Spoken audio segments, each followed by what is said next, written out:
ফেডারেশনের চেয়ারে বসে খেলোয়াড়দের মাথায় কাঁঠাল ভেঙে যারা করেছেন পকেট ভারী তারা এখন পলাতক। অনেকেই ফেমাস কামাতে নিজের রাজনৈতিক পরিচয় ব্যবহার করে রীতিমতো লুটপাট চালিয়েছেন বাংলার ক্রীড়াঙ্গনে।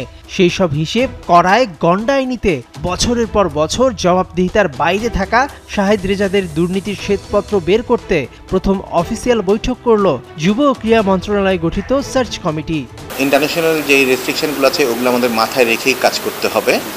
ওটাকে ভায়োলেশন করে আমাদের পক্ষে কোনো কিছু করা ঠিক হবে না এবং করবও না আমরা সেটা। ফিফার গঠনতন্ত্র অনুযায়ী সরকারের কোনো হস্তক্ষেপ করার সুযোগ নেই। সেটা ফিফা একটা ইন্ডিভিজুয়াল বডি, সেই অনুযায়ী থাকবে এবং আমরা সেটাকেই রেসপেক্ট করব। আর সেটা নিয়ে পরবর্তীতে যেটা করার মতন এখনো আপনাদের কাছে বলার মতন আমাদের সময় হয়ে ওঠে। বাংলাদেশ অলিম্পিক অ্যাসোসিয়েশনের মহাসচিব শাহেদ রেজা 5 আগস্টের পর নিয়মিত অফিসে আসেন না। তাকে 11 বছর ধরে সাপোর্ট দেয়া সাঙ্গপাঙ্গ মিকু, একে সরকার, কোহিনুররা বেশিরভাগই কাজ করছেন অনেকটা লুকিয়ে আবডালে। বাফুফে সভাপতি কাজী সালাউদ্দিন তো ভয়ে বাফুফে আশাই ছেড়ে দিয়েছেন।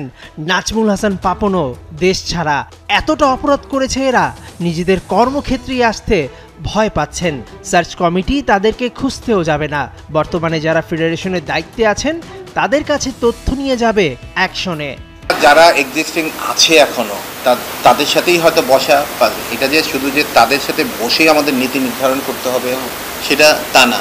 আমরা যেটুকু জানতে চেষ্টা করব যে বর্তমানে তাদের ফেডারেশনে বিগত দিনগুলো কি সুবিধা অসুবিধা ছিল সেটা জানা, যদিও আমরা অনেকটাই জানি, তো সেটার উপর বেস করে তবে আমরা একটা নতুন ইনফ্রাস্ট্রাকচার দিব। এটা দিস ইজ ফর সময় পাবো 2 মাস। তো এই 2টা মাস যাতে আমরা কাজ করে সব কিছু যাতে সুন্দর একটা ইনফ্রাস্ট্রাকচার দিতে পারি সেটা নিয়ে আমাদের কাজ। আর আমরা আশা করতেছি ভালো একটা কিছু করতে পারবো। সবার সহযোগিতা, আপনাদেরও সবার সহযোগিতা চাই এবং সেটার জন্য আমরা একটা রোড ম্যাপ করেছি, যেটা বললাম যে আমরা 5টা করে ফেডারেশন নিয়ে আমরা বসবো। ইনশাল্লাহ আমরা খুব শিগগিরই আপনাদেরকে সুন্দর কিছু উপহার দিতে পারবো। সার্চ কমিটিকে সময় বেঁধে দিয়েছে 2 মাস। এরই মাঝে রোডম্যাপ সেট করে কাজ শুরু করেছে জোবাইদুর রহমান রানার নেতৃত্বাধীন কমিটি। আমি আজকে আমার ব্যাডমিন্টন ফেডারেশন থেকে পদত্যাগ করেছি, ভাইস প্রেসিডেন্ট হিসেবে ওখানে ছিলাম।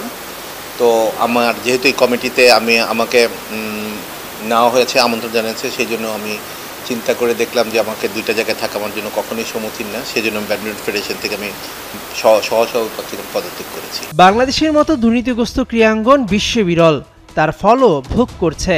40 বছরেও একটা অলিম্পিক পদক জিততে পারেনি বাংলা। চিরুনি অভিযান চালিয়ে অর্থলোভী কর্তাদের সরিয়ে দীর্ঘমেয়াদী পরিকল্পনা করলে নিঃসন্দেহে নতুন বাংলাদেশে সেই মাইলফলক স্পর্শ করতে সময় লাগবে না। মেহেদী নাইম, 71।